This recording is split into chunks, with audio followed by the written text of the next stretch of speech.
Good evening, everybody. Broadcasting live from the beautiful studios of WICR Iona College Radio and streaming live via Stellato Radio on Instagram and WICR on YouTube Live. This is the Showdown, and I am your host, Austin AJ Stellato, here with you this evening on what was a beautiful Wednesday, November 7th, 2018. Now, as we take you home now in the 6 o'clock hour, as always, appreciate you taking the time and spending part of your Wednesday evening with me, whether it be live or on replay. Again, always appreciate you, coming in and taking a listen as we have a bunch of things to talk about this evening, obviously, and what we'll open with title of the video if you're watching on YouTube is my election reaction. We'll get right back to that in just a second, but as always, NFL picks will come later in the show. I have some college football to talk about, and then we should really be on our way. Again, just an hour as always. So let's talk about what was truly I think you could call it. I don't know to say if it wasn't. It was a historic night in several respects, whether it be the amount of women that were elected to office, how one house, how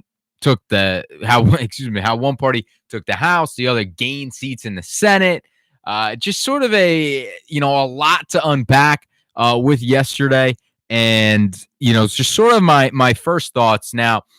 I had, because of one of my classes, we were actually asked to make predictions for yesterday, and not, I don't like to, I'm not a big believer in sort of self-fulfilling prophecies, and really boasting myself up though.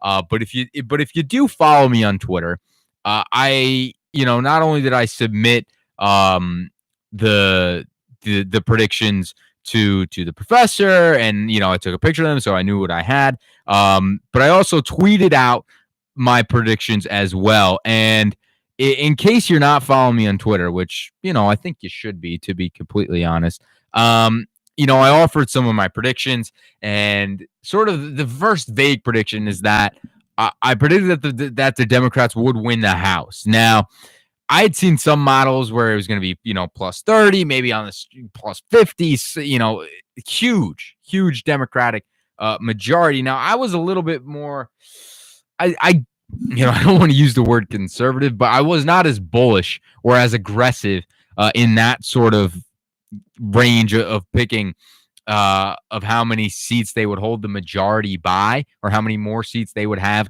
over the Republicans. But my prediction on Twitter, on paper, was anywhere from 15 to 25, 15 to 30 seats.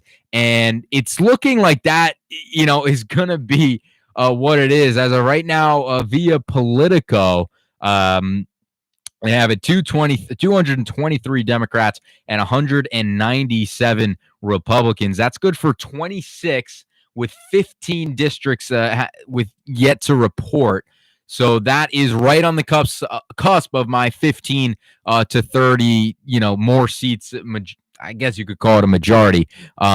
So again, correct in that respect. And then also, I think contrary to some other people, a lot of people predicted that the Republicans would maintain control of the Senate. And I did predict that, but I didn't think they were going to just maintain. I thought that they were going to add, and that's exactly what they have done, with still a couple of races yet to be called, those obviously being Arizona and Florida. But if you're looking at the polls right now and the results right now, it's looking like those are actually going to break the way of the Republicans. And then the third outstanding election right now is actually going to be the special election in Mississippi, which, given everything, it's going to receive a lot of national attention. And I think it's an opportunity, just quickly, it's an opportunity for Democrats to maybe perhaps do what they did in Alabama and sort of pick one off. Obviously, you don't have a toxic candidate running on the Republican ticket in Mississippi, as you did in Alabama with Judge Roy Moore, but it's going to receive a lot of attention and a lot of money, as if you if you give the Arizona seat and the Florida seat to Rick Scott and Martha McSally, which if I had to bet, I'd more bullish on Scott picking that up. Obviously more than McSally, but I do think that both of them will wind up taking both of those seats. That would give the Republicans a 53 seats right now with an opportunity to add to 54 with that special election in Mississippi. So again, the map as we're going into it, we knew it was not going to be favorable to the Democrats, and I think we've seen sort of almost the worst case scenario. I think absolute worst case scenario is if they lost Nevada, if they lost Montana, which, I mean, Montana was very close. I think within 1 percentage point did John Tester pull that one out, and that one, was not called until today. I think Jackie Rosen actually overperformed in Nevada in my opinion. I think she won that by about 3 or 4 points. I thought that would be a little bit more contested. So that if you're a Democrat, you didn't do what you want to do because you're probably not going to pick up Florida. Beto O'Rourke ran a great campaign in Texas. Nobody's going to knock him for that. He did run a great campaign. But at the end of the day, it really comes down to the math. And there are more Republicans in Texas than there are Democrats as of right now. Obviously, that is subject to change. Demographics in that state are greatly shifting. I mean, a Democrat lost statewide by 3 points. That is, that is something. But I was talking with some people last night. Even in sports, I agree with this. There's no moral victories, in my opinion. Like, yeah, you can draw stuff how, a Democrat, perhaps, if it is the right candidate, can be competitive in a Texas. But in my opinion, you can't take much out of moral victories. It's close, but no cigar, in my opinion. But, nevertheless, though, the campaign of Beto O'Rourke, it was an extraordinary campaign. And I think it perhaps could be somewhat of a blueprint for Democrats running in traditionally Republican states. Now, so from the Democrats' perspective, they didn't do exactly what they wanted to do. Obviously, they would have liked to at least maintain it at down 2 seats as opposed to down right now by 5 and could be upwards of 6 or even 7. But you were able to get Montana and Nevada. You have to be happy with that. And just from the senatorial perspective, I believe that if you look at the map, that Florida is becoming increasingly tougher for Democrats to win statewide as of right now. Now, the interesting thing about Florida is with Amendment 4 passing last night, I think it's adding somewhere of about 1 million to 1.5 million new eligible voters. And that is something, and that will, that has the opportunity to shift some of these election results. But I think that the Democratic Party has to start looking more and more at these Western states to compete statewide, whether it is in Arizona where they are competitive right now. You picked up a Montana. Can you do that in a presidential election? If you run the right candidate, maybe you can. Same thing with Texas. That's closed. New Mexico has been, pretty reliably blue over the past couple of years. Colorado, that state as well. So I think you need to start perhaps looking more at those states than perhaps say a Georgia or a South Carolina, even though there were some big House pickups in those 2 states. But statewide, as of the moment, I think it is very hard for the Democrats to win in those states. And just to quickly go back on Florida for a second, I was talking about this last night. Now, we have seen now the Florida voted for Trump in 2016, and it looks like it's going to be a Republican sweep at the top of the ticket between Rob DeSantis at governor and Rick Scott heading up to Washington to serve in the U.S. Senate. Now, obviously that could change. The Senate race has not been called, but if those current results hold, I think it really shows how unique and how great of a candidate Barack Obama was. Obama was a guy, he won Florida twice. And now we're seeing it as a state that it has gotten a little bit more red over the years. Again, I'm not trying to discredit the congressional pickups that they had. I'm talking statewide here.